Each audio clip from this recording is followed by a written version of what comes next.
আসসালামু আলাইকুম। Hello viewers, আশা করি সকলেই ভালো আছেন। যে যেখান থেকে আমাদের দেখছেন, আশা করি সকলেই ভালো আছেন। আজ আমরা যশোর ছুটিপুর হয়ে বেনাপোল পেট্রোপোল সীমান্তের দিকে যাব। আজ আমরা আপনাদেরকে দেখাবো ছুটিপুর রোডের কি সুন্দর পরিবেশ। দুপাশে রাস্তার মনোরম দৃশ্যটি অনেক সুন্দর। এখন বিকাল 5টার সময়। আমরা যশোর থেকে বেনাপোল পেট্রোপোল সীমান্তর দিকে যাওয়ার পথে রওনা। আমরা বেনাপোলের দিকে যাচ্ছি। আজ বিকালের এই ফ্রেশ আবহাওয়ায় আর চারপাশে সবুজ মাঠ ঘাস দেখে মনটা জুড়িয়ে যাচ্ছে। যশোর থেকে ছুটিপুরের রাস্তাটার দুই পাশের মনোরম দৃশ্যটি অনেক সুন্দর। আপনারা না আসলে বুঝতে পারবেন, অনেক সুন্দর দৃশ্য। আজ দুই দেশের সীমান্তকে খুব কাছ থেকে দেখব আমরা। ওই পারে আর একটা দেশ, আর একটা সংস্কৃতি, আর আমাদের দেশের একটা গুরুত্বপূর্ণ প্রবেশদ্বার এটা। ব্যবসা বাণিজ্য থেকে শুরু করে সাধারণ মানুষের যাতায়াত সব কিছু প্রাণকেন্দ্র বেনাপোল।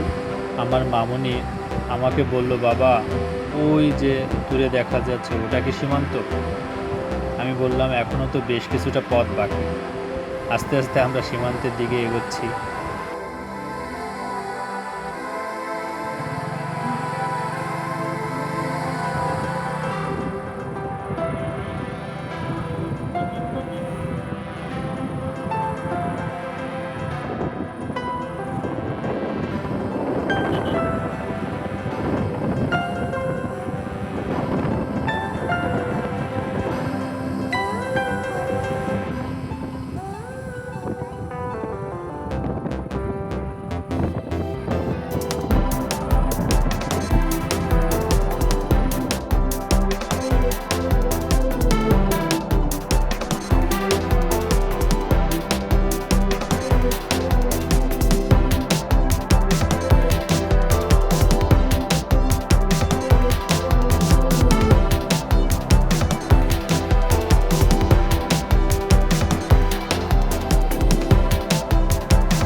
কিছুক্ষণ পর আমরা সীমান্তের কাছাকাছি পৌঁছাই। আমার মোটরসাইকেল একটু দূরে রেখে হাঁটতে শুরু করি।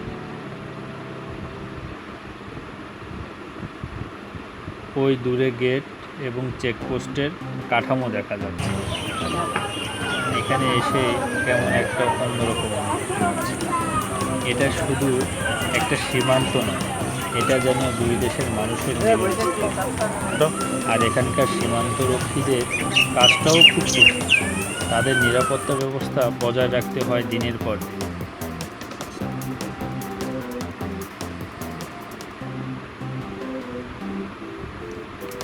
আজ এখানে এসে আসলেই অনেক ভালো লাগতেছে।